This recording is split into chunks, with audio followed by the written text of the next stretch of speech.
하나님의 말씀 디모데후서 2장 20절에서 21절까지의 말씀을 같이 보도록 하겠습니다. 큰 집에는 금그릇과 은그릇뿐 아니라 나무그릇과 질그릇도 있어 귀하게 쓰는 것도 있고 천하게 쓰는 것도 있나니, 그러므로 누구든지 이런 것에서 자기를 깨끗하게 하면 귀히 쓰는 그릇이 되어 거룩하고 주의 쓰심에 합당하며 모든 선한 일에 준비함이 되리라. 아멘. 오늘 전할 하나님의 말씀은 우리는 하나님이 귀하게 쓰시는 그릇이라는 말씀입니다. 이 시간 성령의 인도하심 따라 우리 모두에게 성령이 충만하고 은혜가 충만한 시간이 되기를 간절히 축원합니다. 우리 집안에는 보면은 참 많은 그릇들이 있습니다. 그 그릇을 우리는 자주 사용하는 그릇도 있고, 또 어떤 특별한 손님이 왔을 때에 사용하는 특별한 그릇도 있습니다. 또 어떤 집에 가보면은 그릇들이 너무 많아가지고 그 그릇들만 이렇게 따로 진열해서 쓰는 진열장을 가지고 있는 그런 집들도 참 많이 있다고 보입니다. 그런 그릇 중에서 누구나 귀하게 쓰는 그릇들이 있을 겁니다. 저도 귀하게 여기는 그릇이 두 가지가 있습니다. 하나는 우리 아이들이 아주 어렸을 때에 한 30년 전 정도 될 것 같습니다.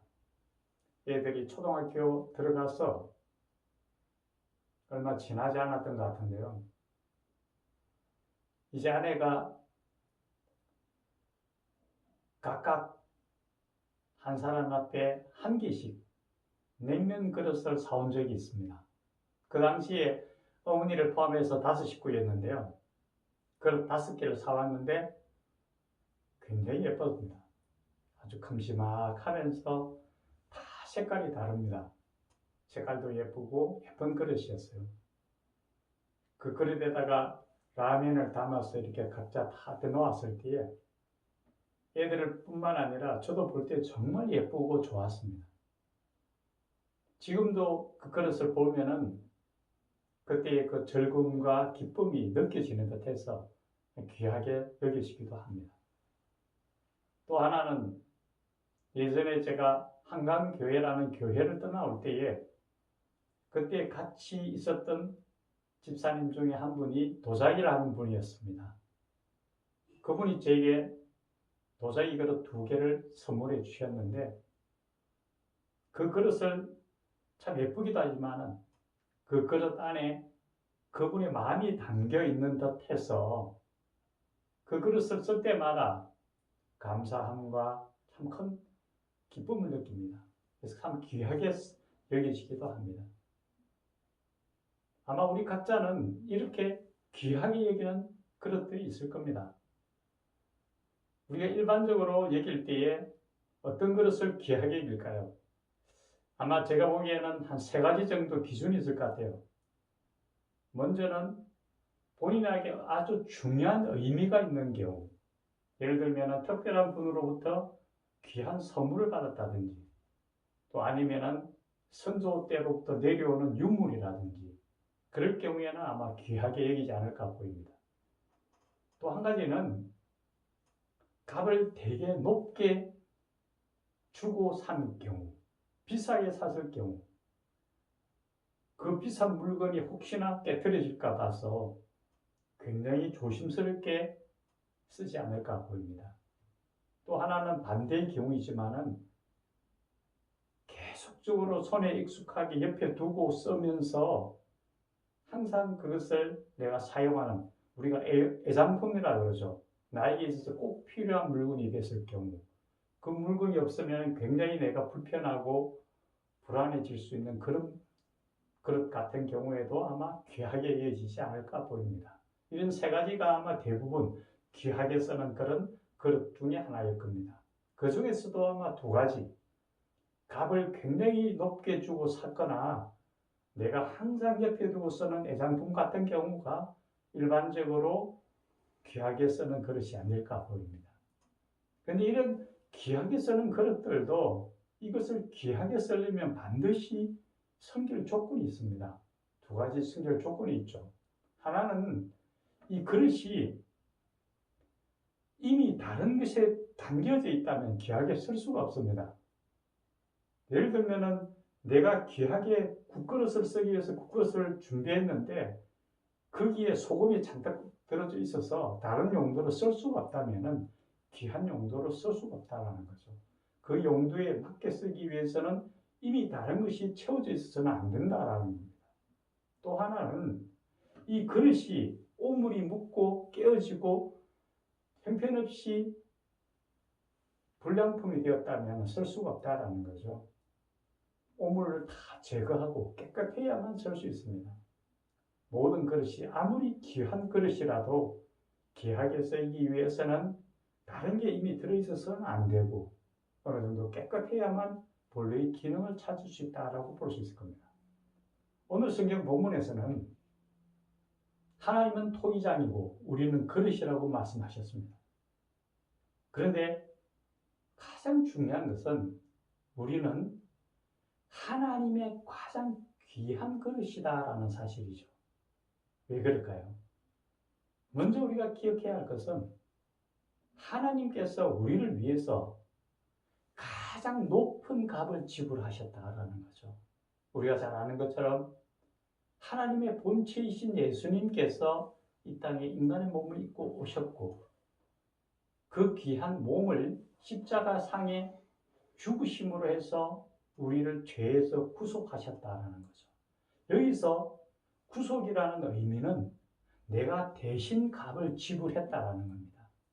예수님의 그 보혈의 공로를 통해서 내 죄가 사해졌고 그걸 통해서 내가 하나님의 귀한 그릇이 되었다라는 거죠.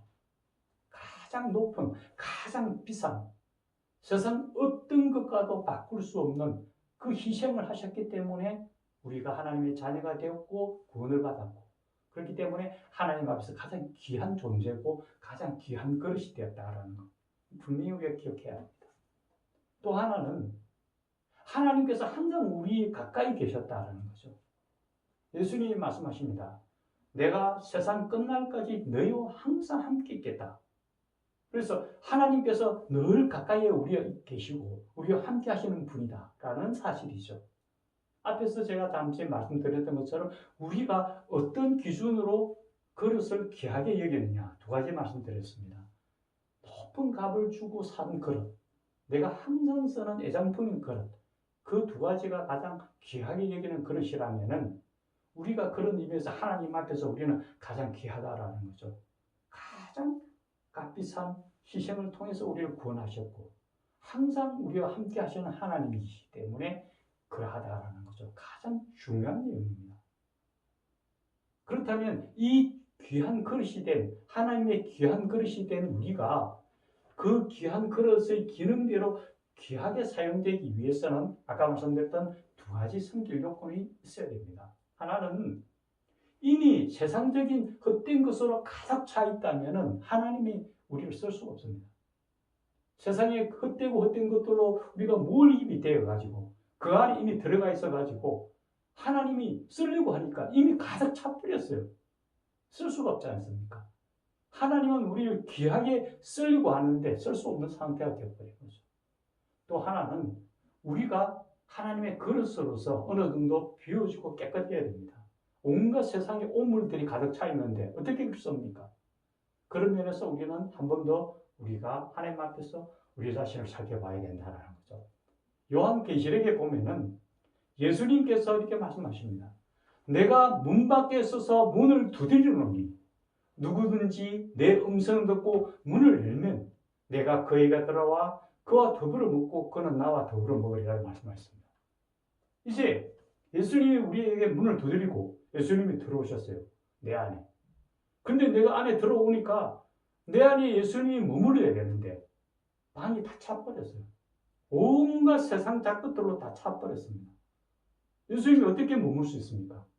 우리 안에 들어오셔서 머물 곳이 있어야 되는데 한 군데도 없지 않습니까? 저도 항상 그렇게 생각해요. 예수님이 들어오셔서 내 안에 계셔야 되는데 이미 내가 세상 것으로 꽉 차 있어서 어떻게 하냐. 이거 비워야 됩니다. 비우지 않고서는 예수님이 우리 안에 들어올 수 없습니다.